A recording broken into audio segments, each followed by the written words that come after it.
So the Tigers take home the win at the end of this one. Of course, the game just finished it up as I'm recording this right now. So the game just finished up. LSU gets the win over South Carolina, 20-10. Of course, not the score line that probably most fans were hoping for, especially myself. Wasn't really hoping for, but hey, win is a win. Got a big win.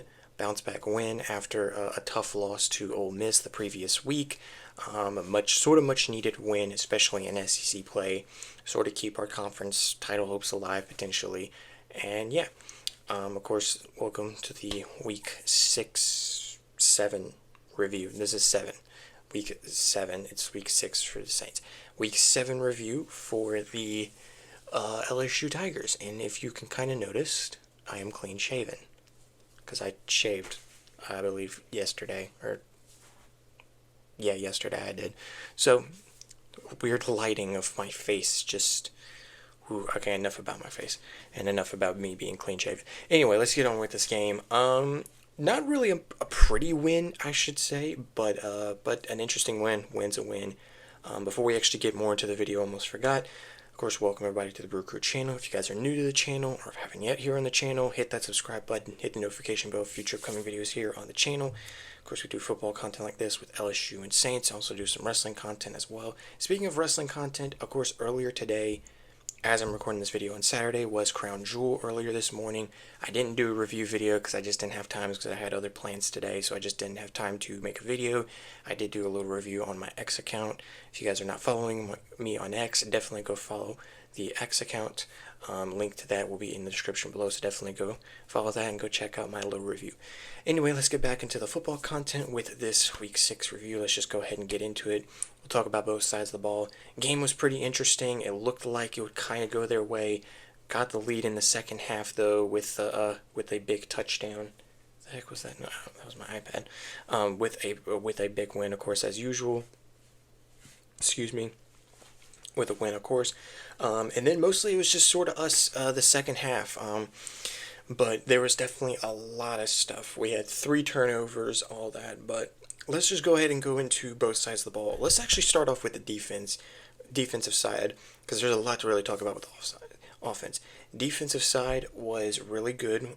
Interception, forced fumble, a sack as well. A lot of pressure on Lenore Sellers. Only had him to 15 of 27, 124 yards, and of course the 1 interception. We had that only one big run that we let up in the first quarter by Matt Fuller, the 72-yarder, but that was mostly it. There were so many times, I forgot his name, number 44 on our team, I think Payburn was his last name, something like that. There were so many times. He had half a sack, I believe, in this game, but like after that half a sack, there were so many times and opportunities he had to sack Lenore Sellers. But I mean, still, I say Lenore Sellers is a great athlete. He's a great player, and see the size of him, he definitely could be hard to bring down. And I've always said mobile quarterbacks are always trouble for us, for this LSU defense, especially in the past few years. Passing defense really great. The highest receiver was Harbor, who had 36 yards, and the longest we let up passing was a 20-yard pass. So I mean, that wasn't of course, again, wasn't too bad really. So yeah, the interception, I believe, went to DJ Cooley, who had his second one. Of course, we had 1 sack, I believe half a sack as well. I think it was really great. AJ Halsey led the team in tackles with 111 tackles. Hold on, let me see. With 111 why did I say 111? With 11 total tackles, Whit Weeks had 9 total tackles. Harold Perkins, amazing game, 2 tackles for loss, a sack, 8 tackles. Great game from him. It was like 5 sacks, I believe. DJ Pickett had a sack towards the end of the game, which was really big. Everybody got back there. Even Whit Weeks got a sack as well. So that's definitely a big game from the defensive line and getting some pressure on Lenore, only allowing 10 points. So another game still. I think we're probably one of the top defenses in like points allowed, as I believe like this is another game that we've only allowed like 10 points. Like the most points we have allowed was 24 points against Old. So I don't know why my phone did this. For some reason, my phone just shut off on its own and the recording stopped. So if you see a just some sort of random transition, probably would be a good transition going into the offense, I'm guessing. So, but again, defense did really great as usual. There wasn't really any questions. I mean, with of course Lenore Sellers, there was a lot of opportunities they had as well, going in to like the red zone and all that. That did lead to a field. One of them leading to a field goal. But when they got close to like field goal range or even like close to the red zone, we pushed them back. Mostly with the help of penalties. They had so many penalties this game. How many penalties did they have? Hold on, let me see. Oh, how many penalties? Penalties. They had 13 penalties this game, which was definitely a big factor. One of them was a questionable one with that punt penalty, which was definitely pretty confusing. But anyway, let's go ahead and move on to the let's go and move on to the offensive side, which is a lot to talk about. So let's start off with Caden Durham, not Caden Durham. We will get to Caden Durham. Some better games by a lot of players. Let's start off with, of course, Garrett Nussmeier. Yes, Garrett Nussmeier had 2 interceptions, 2 of them that were one was sort of just a mistake, he overthrew someone, but the other one was a critical mistake that he should not have thrown. He misread the defense and threw it. He tried to make a big play. But overall, I think this was one of his best games. That was not, of course, against a non-conference lower division college like Southeastern, against an SEC team. I mean, up to this point, we've only played against a couple. He went, of course, for 20 of 33, 254 yards, and 2 touchdowns, which, of course, is the most that he's had against a Power 4 team, especially a conference team like this. So probably one of his best performances. Yes, of course, he didn't have great. And I just want to go ahead and say this. Like, I don't like how I was seeing some, not just seeing this, when I was on Instagram after he threw that first pick, a picture of Michael Van Buren, who is our backup quarterback, to put him in because, of course, of the same consistency.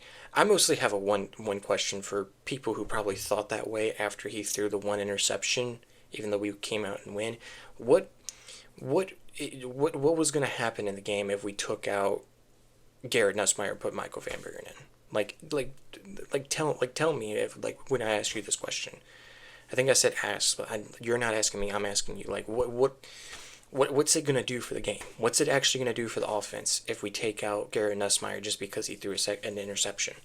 You know, and like I didn't see it again after the second interception because really, even though with 2 interceptions, which especially the second one should not have been and should right now, in my opinion, this should be 24-10, but I don't really want to talk about how the freaking last drive went in the game, and it's like, I don't know why we just decided to run the ball almost every single play. But I just want to say that it's like I don't understand, like, just because he's been inconsistent that we want to bench him, and it's like what's it gonna do? Like, what's it gonna do for our offense? I mean, maybe Michael Van Buren can do something better, but it's like, how do we know that? How do you know that? You don't. No one does. I don't know that. I don't know. Um, Anyway, but I think this was one of his best games. Better game on the ground by a lot, really, by both really Caden Durham and like Jawan Johnson. Jawan Johnson only had 5 carries, 66 yards. Longest one was 66 yards. Longest one was 56 yards. But Caden Durham, 15 rushes, 70 yards. Averaged almost 5 yards a carry, which was really good. And Garrett Nussmeier, when he ran, like that's of course the one thing I said in the Ole Miss game was like when he runs out or like when he sees pressure coming and like there's open field in front of him, he has the ability to definitely run and get yards and try to get the first down or something. And he did that on multiple opportunities. And he had 30 yards. Of course, he had a 21-yarder, which was really big on a critical third down, which was big. But mostly the receiving, this was a breakout game for Trades Green, and this mostly potentially shows that Trades is going to be a viable target for Garrett Nussmeier moving on to the season. 8 catches, 119 yards, and a touchdown. Great game also by Kyle Parker. 5 receptions, 75 yards, and a touchdown. But it was a breakout game for Trades Green. and I love to see it from him. As of course, he's that big threat hybrid type tight end. He can line up on the line, but he can line up as a receiver just because of his size and his ability and athleticism. And it's just great, and it's amazing to see him have a breakout game like this. So I'm really looking forward to see how the rest of the season goes for him, because how's the season right now after that? What's his stats? So I believe that was his second touchdown. So coming up to this game, he only had 2 catches for 17 yards, and in this game he had 119 yards, 8 receptions, and a touchdown. So that is definitely big. Definitely big. He had 4 touchdowns last year as a freshman, so right now he's already at 3 touchdowns. So hopefully, a lot more season left to play. So hopefully, Trades Green, these numbers continue to go up, and hopefully for Garrett Nussmeier, who, my goodness, like, if I'm honest with you, he fought his hardest, because I cannot tell you how many times this man got hit, got back up, was limping. Hopefully it's nothing too serious with the ankle, hoping it's just like a nagging injury or something like that, nothing too serious. Hopefully we'll see going into next week's game and all that, but hopefully he can continue it and mostly just limit the mistakes, especially the interception turnovers. And I kind of want to end it off with this. This offensive line, despite us getting the win, needs to block. I cannot tell you, they need to block not only with the run, they need to block to protect Garrett Nussmeier. Because my goodness, like, goes back to what I just said, Garrett Nussmeier probably was hit so many times after he threw that ball, or while he was throwing the ball, so many times that game, and it was just rough to watch. And it's like, this offensive line needs to block, so there is still that thing they need to work on. But everything else on the offense was really good. Hopefully they can move it on to next week. And I think that's mostly it. That's all I got. Again, win is a win. I know it wasn't a pretty win, wasn't a great win, but a win is a win. Gets us to 5-1, 2-1 in the SEC. We move on to probably the toughest stretch of games we have probably this year. We got Vanderbilt at Vanderbilt. We got Texas A&M at home, who I believe just won their game.